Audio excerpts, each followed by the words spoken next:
I'm Catherine Mazzone here on behalf of Mojo Streaming, and I'm very pleased to introduce our guest today. John Jurko is a filmmaker currently based out of Atlanta, Georgia, and I will say the closest in proximity interview that I've ever done for Mojo Streaming. So very pleased about that as well. Hi, John. Hi, thank you for having me.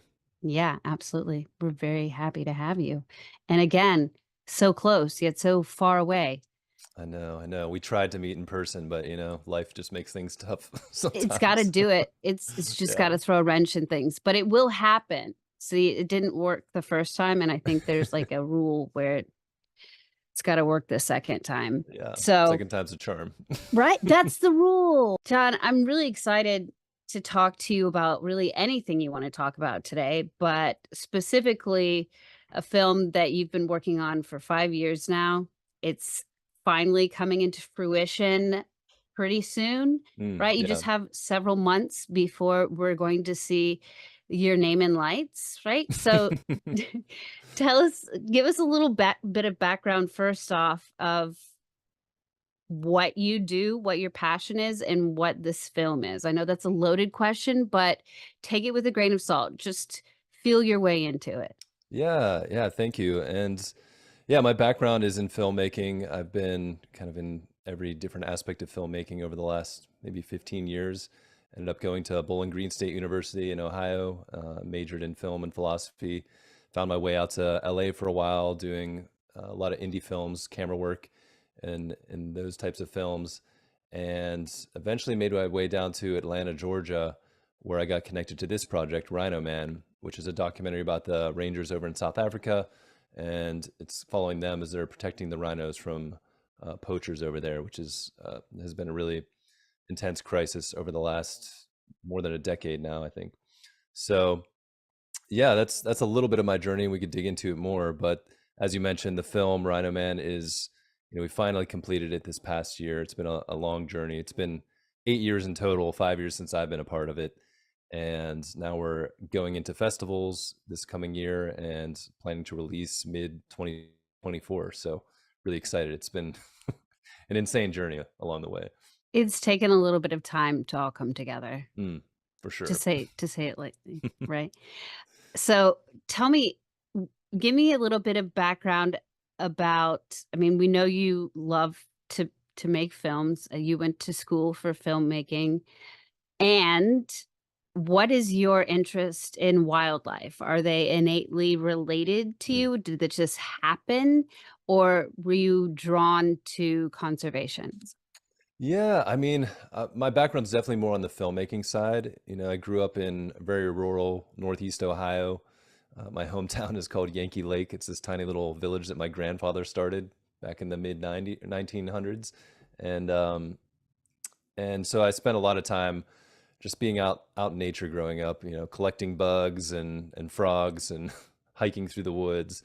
I did do some hunting growing up and stuff like that. So it's kind of a part of the culture out there. So I always loved being outside and going to national parks and trying to climb mountains and things like that. But I never thought of myself as a conservationist necessarily. It's always been a topic that is important, but it wasn't my main focus. So just storytelling is kind of my passion, and trying to find ways to, I don't know, I guess for me it's always been about trying to find meaning and truth in the world and translate that through stories is kind of where I come from it. And so when I moved to Atlanta, I think within the first couple of months, I was at it was one of these creative morning events. I don't know if you've ever been to one, but I think it's the last Friday of every month. A lot of cities have them, and it's basically an event where you go, show up, get free coffee and donuts, and then you watch someone speak on, their whatever type of art they're doing or business they're starting. It's kind of a wide range of topics, and it's a cool way to meet people and hear stories, get inspired. And when I was at one of them in Atlanta, I might have just been visiting it at the time, thinking about moving here. I remember seeing, there was this production company that was sponsoring them. And so I kind of followed up on them when I decided to move here because I was like, I need some work.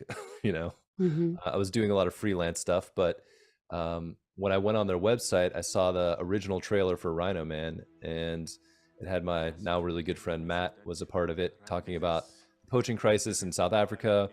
It showed these rangers, and they were talking about being the bulletproof of the rhinos, and it just seemed like a really interesting story. And this agency was doing a lot of corporate work locally and around the country, but they also put a lot of resources into doing projects that were just pro bono for good type projects. And so this is the biggest one that they were tackling, Rhino Man. And it just seemed like a really amazing story, and they seemed like really cool people. So I was like, I need to try and find a way to get a job there. And so it was like, I don't know. I think I reached out to them and they quickly responded, and I got an interview with them, but they weren't really looking for anyone at the time. They're like, "Hey, yeah, you seem cool." I was like, "Yeah, you guys seem like you're doing really amazing work. Let's stay in See ya. touch." Yeah, yeah. So I kind of stalked them for about a year. I would just like show up at events they were either putting on or those Oh, creative it's that mornings. creeper Yeah, again. yeah, yeah. But I tried to do it in like a non-creepy way, I hope. Oh, oh, right, right. Yeah. I was like, "Hey, how are you guys doing?" But I wasn't like asking or begging for a job or anything. And then eventually one day, the CEO like walked up to me and was like, "Hey, let's talk after this event." And they're like, "Yeah, we're actually looking for someone." And we just kind of hit it off from there. And I ended up, after literally a year from the first conversation I had with them, I ended up getting a job there. And one of the first things when I got there was like, "So what's going on with this Rhino Man project?" And I think I saw the current cut back in 2018, and it was all these amazing vignettes about rhinos and rangers and the poaching crisis. But for me as a filmmaker, especially with a feature length documentary, I was like looking for some kind of through line of a story that we're following, or main character that we kind of see develop throughout the story. So kind of sat down with Matt, who was working there at the time, Matt Lindenberg, and his background is completely in conservation. That's his passion. He's from South Mhm. Africa, went to the Southern African Wildlife College, trained rangers out there with their team, taught a lot of classes out there. Ended up getting his master's in cheetah conservation in the States here at Grand Valley in Michigan. And Wow. through this, that's how he ended up partnering with this agency to make the film. But his visa was basically running out from university since he graduated, so they hired him to come help them produce videos while trying to keep this Rhino Man project alive. So I connected with him and I was like, "So what do you feel about the film? Are you happy with it? Are you ready to release it?" And he's like, "Well, it just doesn't feel like it's done yet, but we've kind of lost momentum here." And so I kind of just stepped in and was like, "Well, let's try to figure out who the main characters are. Let's break it down, try to make a plan, and see if we can go back and fill in the dots." And so, yeah, it's kind of what we did. It was like 2 months of planning, and then he managed to raise money through his nonprofit Global Conservation Corps, and we went back, and it was like a 2-week whirlwind tour in South Africa where I was basically holding the camera and running around. He had a microphone, and we shot probably almost half of the current film in that 2 weeks, trying to fill in Dang. the storyline. So yeah, that was kind of the journey to get there. And then from there, just like Matt and I became really great friends, and over time, I just kind of took the lead of this project, and it's been my baby, in partnership with Matt and his nonprofit. So yeah, it's just kind of happened. So that's kind of my way into conservation, and somehow I've become kind of like a minor expert in rangers and rhinos through between the film and doing my own podcast connected to the film, the Rhino Man Yeah. podcast, and just talking I to all these people. I think it's really interesting that you were not so the conservationism was a secondary thing for you, Mm, and it sounds like even more than the actual technical making of the film, you wanted to get your hands on the story mm, and telling the story, which I think is really interesting. I also can really relate to the passion for storytelling, and I think that I just find that really mm, awesome that it's like, okay, you guys have the makings of something super cool here, and all you need is a little, like, storytelling, stirring of the pot almost. Let me add a few more ingredients here and there. So I'm interested to hear, how did you immediately see the story when you first saw the bits and pieces of Rhino Man? Were you already, because you said you were drawn to the project, you wanted to talk about it. Was that because of, "Hey, this is really cool," or did you say, "Hey, look, this is actually this really neat story that I can tell?" Yeah. Yeah, I mean, when I first saw the trailer, I think I was just like, "Oh, these guys are doing some really amazing things." I had never been to Africa. I knew very little about the poaching crisis, what was going on with the rhinos. Barely knew anything about rangers. I mean, the only thing I could compare to is like a park ranger in the US, which it's similar, but in the situations in South Africa and other parts of Africa with rhinos, there's a lot of violence. So it was kind of another level Like of risk. life-threatening Yeah, national park danger range. exactly. And so that was kind of my entry into it. And then when I saw that original cut, I think, yeah, for me, it was, I wanted to see something that, like I mentioned, had some characters because I thought there were some amazing people in it, and really, I saw that cut, and then I talked to Matt, and I think I just sat down with him, and I was like, "What else do you guys have? And like, who do you think are the main people that stand out in your mind?"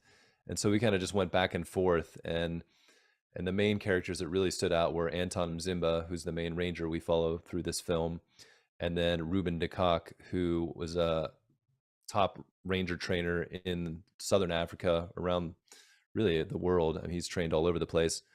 And him and his partner, Martin Mtembu, started this ranger training, which is now at the Southern African Wildlife College.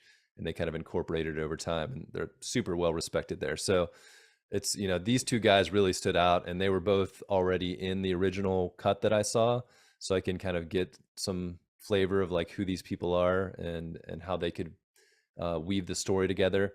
There was also another character, another ranger. He was a canine handler. A lot of the rangers there use dogs for tracking and stuff. And he had a great spirit and seemed like an interesting character. But once we went there in 2018, we found out that he got let go because he failed some integrity tests, and they weren't sure if he maybe gave some information out that he shouldn't have, and he kind of just went underground. And we tried to reconnect with him. I mean, he was, Matt knew him a little bit, and he seemed like he had great energy. He was an interesting person. So I was like kind of curious from my side, from the outside, thinking like, what happened? Did he do something wrong, or was he just in a bad spot, or who knows? You don't know what all the dynamics are. So those were the three main people that I was like, I feel like these guys have a storyline that we can follow. And so we just sat down with like index cards, like old school, and be like, okay, we've got these scenes already. Like, what scenes could we have? And we found out that Ruben was doing another ranger selection, taking these young guys through a 5-day process where, it's very physically intense, and whoever makes it through then gets to become a ranger. So we're like, okay, we can go shoot Ruben doing another one of these, and then we can go meet Anton and follow him with his guys. And so we kind of mapped out some of the puzzle pieces we thought we needed, and yeah, just went for it and quickly threw it together and showed up in South Africa. And that was my first time to Africa ever, 2018. I think it was the end of June, beginning of July. And it was such an amazing experience. What were your first impressions, and then your not so first impressions? I wanna hear what this was like for you on the ground. Yeah. Yeah. I mean, so kind of the buildup was, I was excited, but I was also a little nervous because I shot a lot of different projects, actually operating camera and stuff over the years. But I feel like for a few years I had been more like on the producing side or editing and doing some web stuff. So I was like, all right, I need to like brush up on my camera work and get ready to go. So I remember the few weeks leading up to it, I was just like, all right, how do I run all these cameras, guys? Because I was a producer at this agency. I wasn't really shooting that much, and so like that, my mind was kind of on that. And then we just we showed up in Johannesburg. It's a 16-hour flight from Atlanta, direct, and which was the longest flight I'd ever been on at that point. And they don't get too much longer, really. Um, and yeah, I think we got there at night. Matt has kind of his stepdad lives in the Joburg area, so we stayed with him for a night. and had some drinks, and then the next day I think we just took off for Hood, which is like a 6-hour drive. And yeah, I mean, at first it was just like wide open spaces, just driving through some country. And then as we got down to Hood, you go through these mountains. It's part of the Drakensberg Mountains, and it just opens up, and it kind of feels like the scene from Lion King with the mountain. Like the mountains actually look like that, and I don't know if they were, designed off of that mountain range, but just really, I was like, oh, we're here, which is so cool. And we went straight to the Southern African Wildlife College, where Matt has some really close friends there, Ashen and Nell. They let us kind of base out of their place for a few days while we were shooting the selection. And I think I remember meeting Ruben for the first time. It was like the first day we were shooting, and he was just like this. He's super tall. He's taller than I am. I'm 6'3". He's got to be like 6'4", 6'5". Just big burly guy. And something about him, it's just like you instantly had respect for him, and you're like, all right, tell me where to go and what to do and I'll do it. He had that kind of general feel, general leader vibe about him that was really interesting. I feel like I haven't met too many people up to that point that kind of Commanding? commanded. Yeah, commanding, but not in like a aggressive or mean way, No, just like yeah. solid, strong, firm. And it was super welcoming. But that was my first like interaction with him and his wife Marianne, who also ran the training. She was super sweet. And I just remember being like, all right, we gotta get ready because these guys are gonna show up on a bus and we gotta start shooting and figure out what the heck we're doing. And so that was kind of a crazy 5 days. We were at the Wildlife College, which is kind of inside Kruger National Park, but where the rangers were training, it was kind of fenced in a little bit, so they were safe from the wildlife. But they would do marches and runs like out in the bush, and they would have to go and have guards with rifles just in case something happened.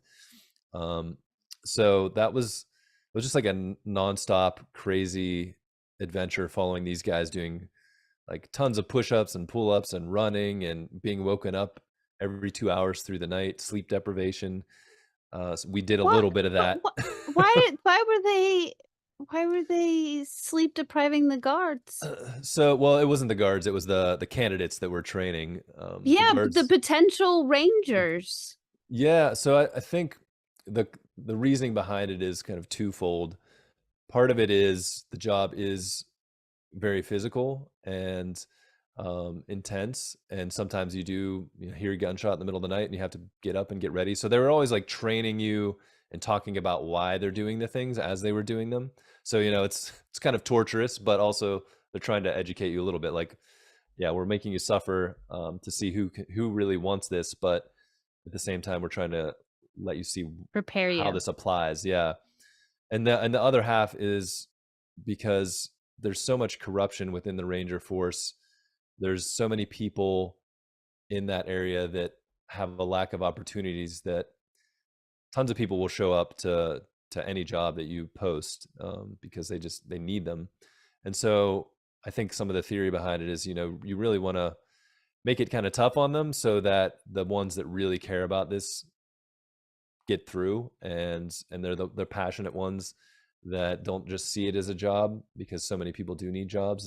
It's a really tough environment there. So it's like part of it is making sure the person is fit for the job, but then also making sure they're people that really want the job as well, and will align, so that hopefully it's less likely that they're going to be someone that's easily turned when a poaching syndicate comes along and offers money for information or tries to get them to poach a rhino, because it inevitably happens in one way or another. Oh, yeah. Yeah. Um, wow. Okay, so that sounds like it was, kind of, you had a little baptism by fire as well as the candidates, Yeah. I as got to run far around with a camera chasing them, so it was that was something. intense. Um, what intense, it's a great word for it. So do you feel like it was easy to understand the circumstances and the situations? Yeah, I mean, I think it's developed over the years, my connection to it and understanding of it all. I mean, when we did that first trip, it was honestly, I was maybe a few months since I really got connected to it. So I was trying to learn as much as I could from watching old footage, talking to Matt, trying to learn about who's on the ground. Um, just to finish off that first trip, the other person I saw was Anton Zimba, who is this amazing ranger, a beautiful human being, just has a huge heart, and at the same time is willing to risk his life and step in front of a bullet to protect a rhino. And he constantly would say that, this is a calling from God for me. I 100% believe that this is what I'm here to do. And I think, leaving South Africa, I got to also go on some little safari rides, some game drives, see the wildlife, which was really amazing for the first time. But when I came back, what really stuck with me were those people that I met. I mean, in that whole community, it's just everyone is doing it for not the greatest pay, but they're super passionate Mhm. about it and feel like they're making an impact on the world and have a purpose, which is something you don't always see, here in the States. And I've had plenty of jobs where I'm like, oh, just trying to scrape by and make money to make Yeah. money. But, everyone there was so connected and dedicated to what they were doing. And that really resonated with me. And I think it really, from my perspective, was the direction I wanted to take the film in, because there were a lot of films that covered some of this topic from more of a journalistic mindset and more of a here's the whole picture and different aspects of the poaching crisis. But I really wanted to connect an audience to the characters and the people, because I felt like if you really saw who these people are, what their story is, and kind of going back to the complexity, like really seeing the depth of their relationships between each other, with their families. We focus on Ruben losing his friend Martin, who I mentioned earlier, who was really the inspiration for Matt to start this whole project when he passed. And so you're kind of seeing all these dynamics of uh, their sacrifice and their love for each other, and matched with the, I guess, intensity of the problem and the danger. And so for me, it was really trying to connect an audience with people that had something they were so passionate about and cared about and had a purpose, and thinking and hoping that that would open up the door for people to become more interested and involved in the topic itself, because of the people, and using them as a way to bring them in with their stories. Mhm. And, that's classic storytelling, right? I mean, the people are really the ones telling the story. It's interesting though, because it's all about rhinos. The bigger picture is the the importance of the rhino and their efforts to save the rhino. I'm curious, what role did the rhino play as a Mm. character, so to speak? Yeah, I mean, it's definitely, I think early on in the film, we set up the rhino poaching and how brutal it is, because that's really the stakes are saving this species. And a little bit of background: there's less than 27,000 rhinos worldwide. In South Africa and Southern Africa, it's the white rhino and the black rhino. There's less than 17,000 white rhinos and less than 7,000 black rhinos. So there's not that many out there. And in the last, since about 2008, I mean, they've just been decimated. The poaching has gone through the roof. And at one time, I think it was about 3 rhinos a day were being killed. It's kind of dropped down to about 1.5 now on average.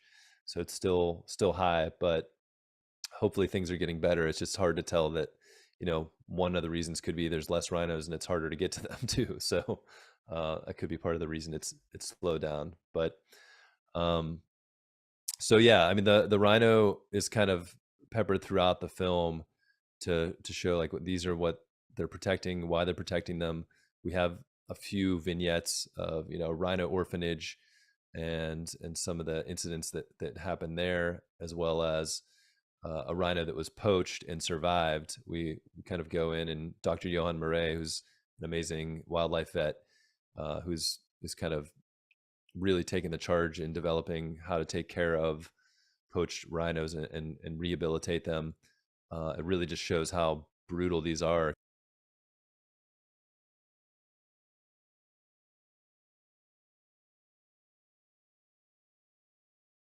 you see this animal that's in pain and is survived, but is completely deformed now because its horn's been cut off. And people, when they poach a rhino, they're not trying to carefully cut the horn off. They're just hacking as low as they can to get as much of the horn as possible. And it's tough to see, but it kind of brings home the reality of how brutal this poaching is.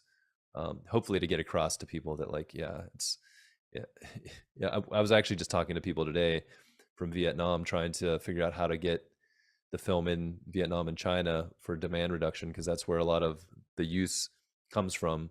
Demand. Traditionally, it was like a Chinese medicine with some different properties, but not really any of them proven in Western medicine. And then on top of that, it's become more of a status symbol, or it's like an investment, or they make libation cups and different types of carvings out of it. And so there's still a lot of demand coming from that region, and that's where the money's coming from to fuel these poaching syndicates that then hire local people in these desperate positions to come give information or actually go out and poach rhinos, putting the rangers' lives in danger as well at the same time. So yeah, it's a super complex problem, and a lot of people are trying to come at it from different angles. But yeah, we really focused on the rangers.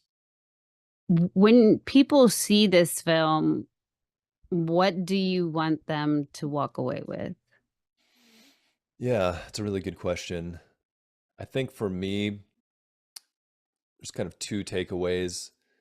I think the first one for me is just connecting again with these characters and the passion that they have, because there's a lot of sacrifice in this film and sadness, but there's a lot of hope as well because of the love these people have for each other and for nature and for making a better world. So I think just taking away that energy and that desire to make the world a better place and find a purpose. I think, if everyone does that in their own way, it doesn't have to be conservation, but if you can find your own way to contribute to the world and make the world a better place, I think, yeah, life, it's not always easy, but I think it's more fulfilling. So I think for me, that's something that's important.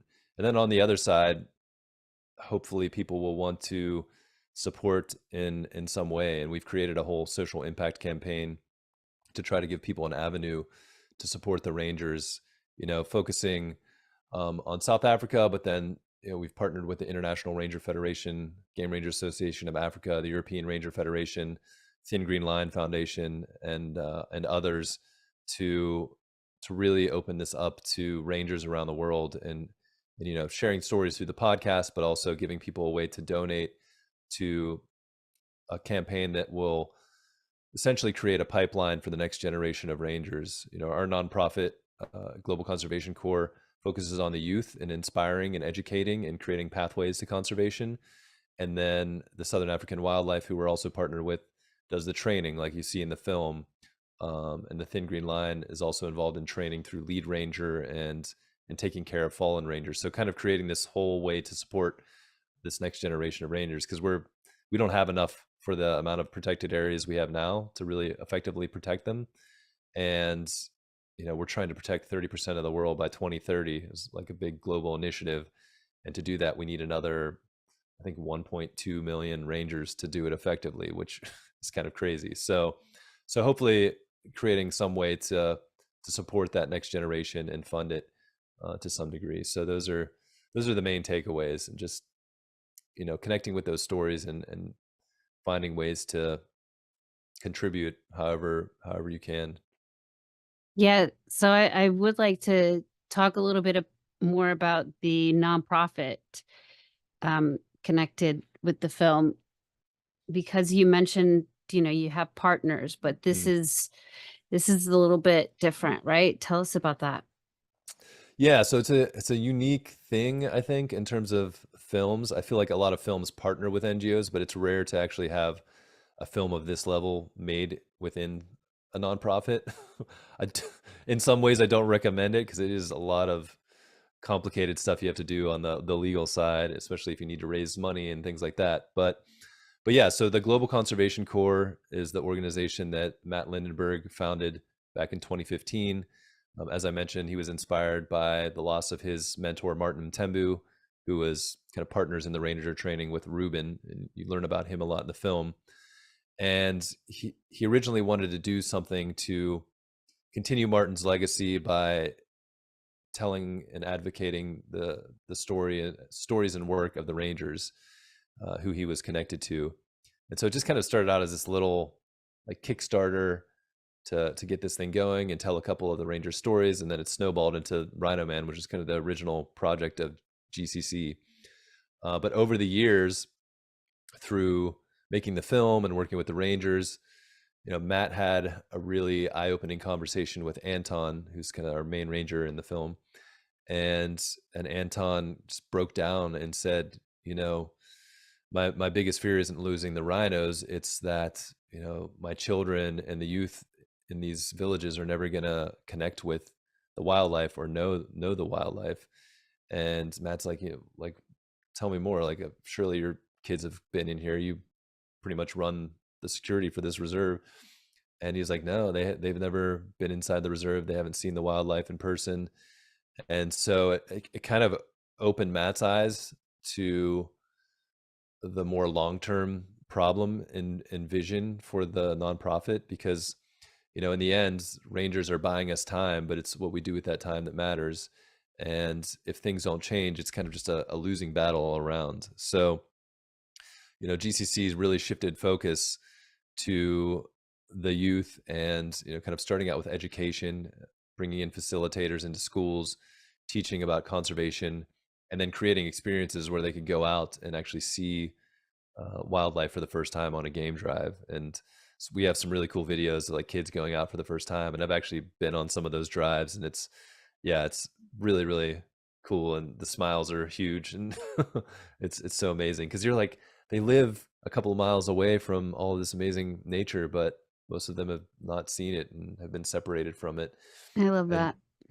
and so yeah, that's really where the focus has been, and it's kind of developed over the years. And the idea is, creating this ability to bring education and experiences for kids, starting at grade school all the way through high school, but then also creating a way to kind of track and monitor their progress through not only GCC, but other people that are doing similar type of conservation education and experiences, so that these kids can have a portfolio to show to universities and jobs, like, hey, this is what I'm passionate about, but here's what I've done. So created the Future Rangers app, which is this online platform that allows facilitators to track the kids and across organizations, so that they have a way to really show what they have. Because again, there's the poverty levels in that area are up to 50%, and there's just not that many opportunities. So to make sure that the right kids that are interested in this work have that opportunity and leg up and ability to work in a space, whether that's a ranger or a guide or working as a manager or something like that within a reserve or a lodge. I think it's really exciting to see how that's coming to fruition and developing. And I think a lot of people are starting to think more in that direction. There's a lot of amazing organizations. Some we partner with, Karoo Camp, which is Peter Eastwood's camp inside of Balule, not too far from where we shot our film. He has just amazing, it's like a 5-star experience for the kids, so they can come in, and they even do like grandmas, which are like gugus, and they bring the the grandmas in, because a lot of there's a lot of tough history with South Africa and the apartheid, and a lot of these people have been kind of separated and disenfranchised from these amazing places. And so there's a lot of work to be done to have them more involved and connected and take ownership and responsibility, and gain real benefit, whether financially or in terms of the experience of being a part of it. So yeah, that's really where the nonprofit has gone. And through RHINO Man, we're kind of focusing more on the Rangers, just because that's the story it ties into. But through the social impact campaign, kind of tying that in with the youth, and creating, like I said, that pipeline for future generations of Rangers and custodians of nature. That's really cool. I love all of that. So it sounds like it's really evolved. The NGO, it's really come into its own, Yeah. so to speak. I'm sure that when you started this story, you didn't see it as a tragedy, right? Where Mm, the main your hero no, no. dies. But Mhm. as we know, tragedies can be very powerful, and it doesn't mean that it has to be sad. There can still be a lot of hope with the sadness. I'd like to kind of get an idea about how your perspective of the project has changed and where you are with it now. Yeah. Yeah, it's been I mean, it's been such a crazy journey, this film, and, we did that shoot in 2018. This is like a little side note, but, at a certain point, the nonprofit wanted to keep the film going, and that agency that was partnered with them was, kind of ready to move on, whether they kind of gave us the option, like, "You guys either put it out there now or, we kinda wanna move on, so you buy it out from us." So we had went on this journey of trying to raise funds, and it was a bit of a struggle. And finally, come the beginning of 2020, there were enough corporate partners within GCC that they had some extra funds to make that purchase. And so I had just decided to, like, basically quit working there. Matt had already had to leave and go back to South Africa because his visa ran out, so he had left. But I was gonna quit. I put a whole bunch of money into a bunch of gear, money that I didn't really have, but I had a plan. I kind of created a whole treatment of, like, here's what I would do to improve the film even more. Like, what if I just went to South Africa, spent 2 or 3 months there, got all this and put the film together and take it up to another level. And so I made this plan, and Matt was all excited, quit the job. They were going to buy the film out. And about a week or two before I was going to fly to South Africa, Matt and our friend Justin, who was going to help with cinematography on the ground when I came, both started messaging me, and they're like, "Hey, this COVID thing's happening, and I think they're going to shut the border down this week." And I was like, "Well, I'm not supposed to be there for like 2 or 3 more weeks." They're like, I think if you don't come now, you're not going to get in." So, like, last minute, I just decided, okay, let's do it. Let's just see what happens. And so I changed my ticket. I left on, I think it was the 15th of March, and I got there on the 16th, not really knowing if I was going to get in, but it was supposedly the last day, and showed up and managed to walk through customs and everything. And yeah, got into South Africa, and then the borders shut down. And so Matt and I are just like sitting in Hoodspite, um, trying to figure out what to do next. And that's when, like, all the corporate partners were like, I don't know if we're going to give you the money right now. So all of a sudden, we didn't know if we were even going to own the film anymore. And I'm like sitting there with all this gear in South Africa, everything's shutting down. And it was kind of like a couple of months of just being like, well, I don't know what we're going to do. But it wasn't bad because it just so happened that Matt had gotten a really beautiful home on a wildlife estate, from one of our partners who, you know wanted to invest in a place where the international donors could come see the projects, as well as give Matt a place to work from, like an office. And so we were renting this house on this wildlife estate that people were supposed to come visit, but because everything shut down, it was just Matt and I there. So, we're going out on runs, and there's like giraffes and zebras and, all the stuff that's not really going to hurt you, just like running around and this beautiful property. So I was kind of just enjoying life for a couple months. I'm like, nothing's happening. I was just like drinking coffee, thinking, reading, writing, trying to come up with like ideas for stories or something to do. And and we ended up getting a crazy idea to put on another selection and shoot a whole new film, which I spent like 6 months doing with Justin, who eventually made it up from Cape Town during COVID. We got like essential worker passes and all this stuff to come to the reserves. And yeah, it was a crazy journey. But in the middle of all that, we eventually did actually end up getting Rhino Man. I think we had a board member who fronted some money through a loan, and we ended up getting Rhino Man from the agency. And once we did, I think I was excited about this new project, but I was like, I feel like we need to finish this right. And in my mind, that was like maybe another 6 to 8 months, but that was 2020. Here we are, 2023, almost 2024. Um, so it kind of set us down this path of a couple of years of, I didn't end up shooting anything new for the film, but really just reworking what we had, realizing we had more than we thought we did, and kind of getting the movie to a point where we all were feeling really good about it. And through that whole time, I mean, from 2020 all the way through 2022, I'd become really close to Anton, who is kind of our main ranger character. Like I said, he's just an awesome person, and spent a ton of time with him and his team shooting that new film. But then also just like keeping in touch when I came back to Atlanta at the end of 2020, letting him know where we were at the film, checking in with him, how things were at the reserve, and yeah, it just became really close. And so 2022 comes along, and we were finally at the point where we're going to get this film out there. It was like getting the final mixes. We started actually reaching out to like Jane Goodall's team and some celebrities because we wanted to try to get an ambassador or someone. And a couple months before we were going to launch it, Anton starts messaging me and saying, "Hey, yeah, sorry I haven't been around too much.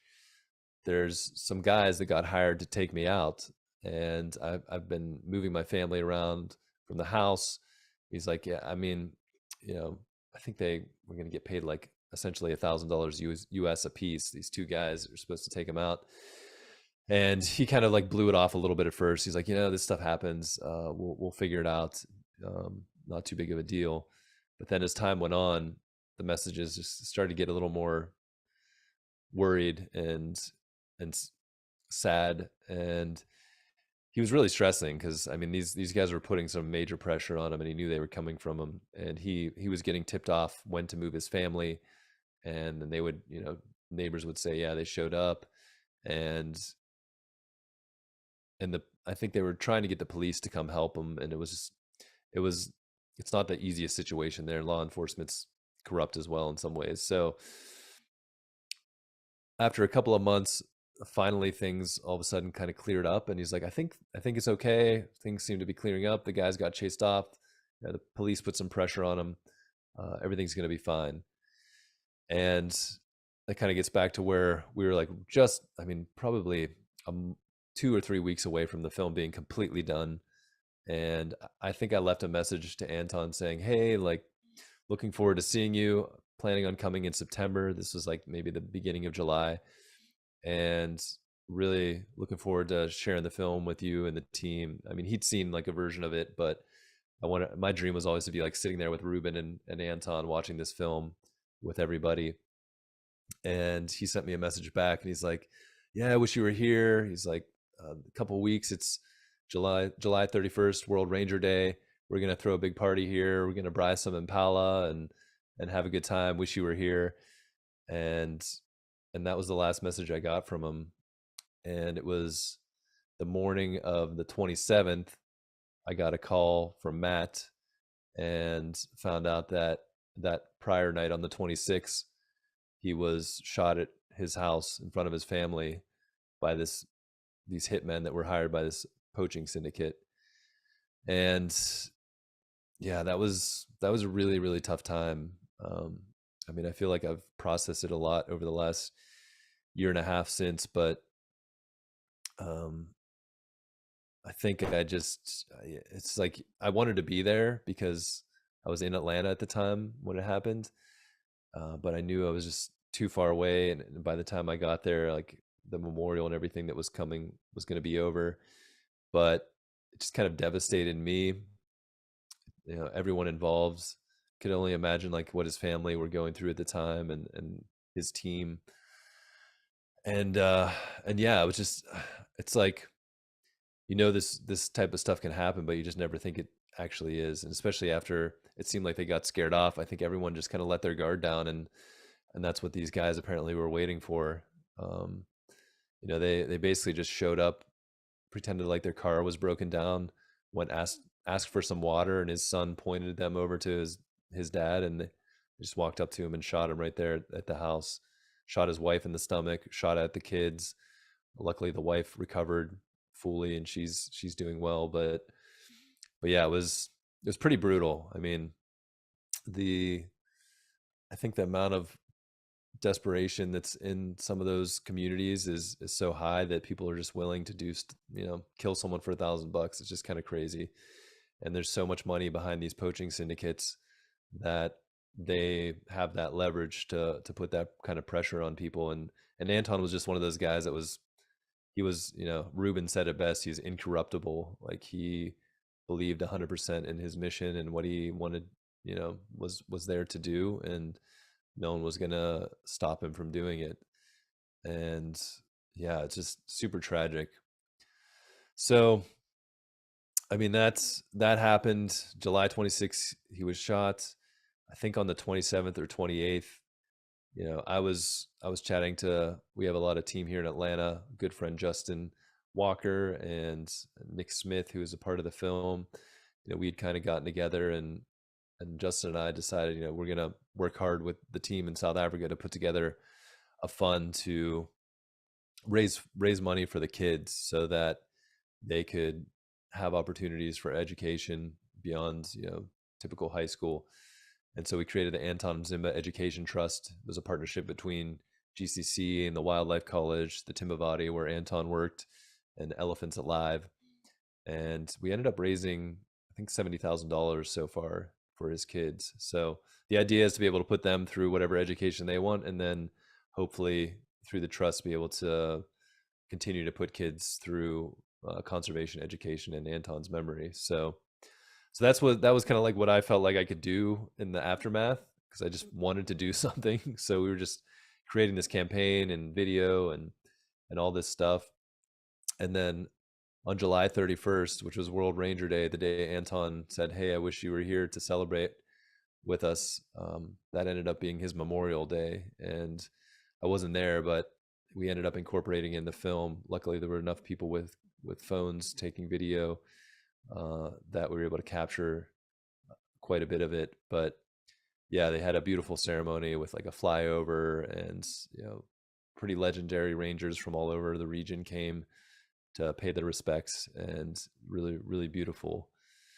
So yeah, it's I feel like that moment just kind of changed everything, because as a friend and someone that got close to, you don't think about it as like a filmmaker getting that close to someone in a documentary, um but yeah, I mean, it's like you care about the people, especially when there's someone like Anton or Ruben or these guys, and just trying to figure out how to deal with that. And then also as a filmmaker, and kind of coming from that mindset, like, what do we do with the film now? Because we've got this movie that's basically done, but is should we incorporate what happened to Anton into it? Does that make sense?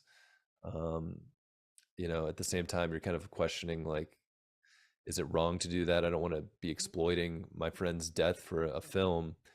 So it's just like weighing all these things. And also just like me personally, I'd given quite a bit to get to this point, and I've been like on the edge of financial and every kind of destruction from all I put into it, that I was just like, I don't know if I have it in me to go any further if we have to. And so just a lot of that like rolling around at the time. And kind of in the midst of all that, we saw that Prince William had tweeted about Anton Zimba. He said, we need justice for Anton.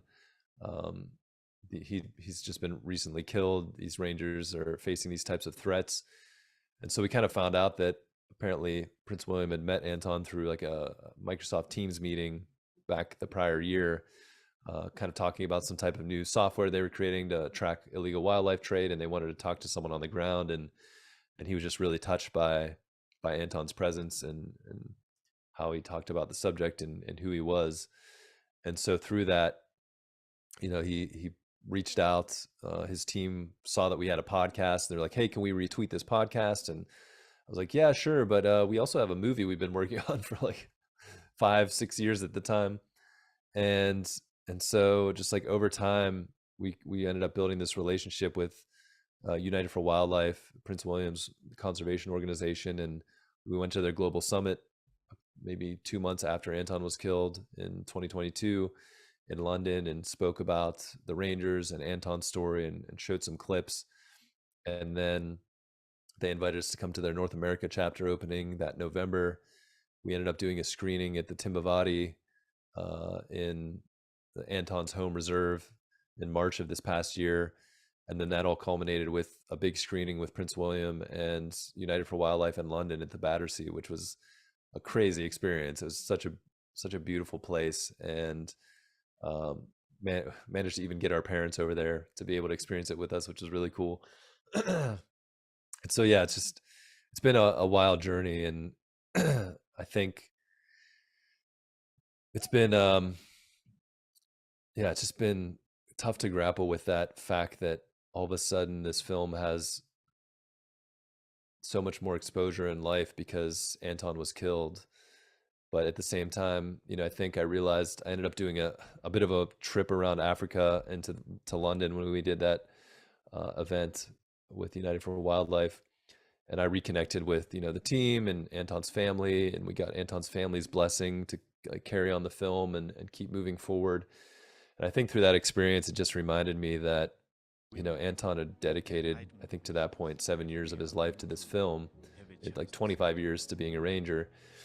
And the whole reason he did this was because he wanted people to be aware of what was going on and to support the Rangers and and tell that story. And so through that, I think I felt like it was important to include what happened to him, and so we did end up including his death and his memorial and how that affected everything, but still kind of ending with his message of hope and what he believed in for the future. So yeah, that's kind of what that journey has been like. And now, we got into the Jackson Wild Media Awards, which was an amazing event in Jackson Hole, Wyoming. We managed to take the Rangers over there. Orlot, who's Anton's second in command, and then Leda, who is Anton's cousin, and she's one of the Black Mambas, all-female Ranger team.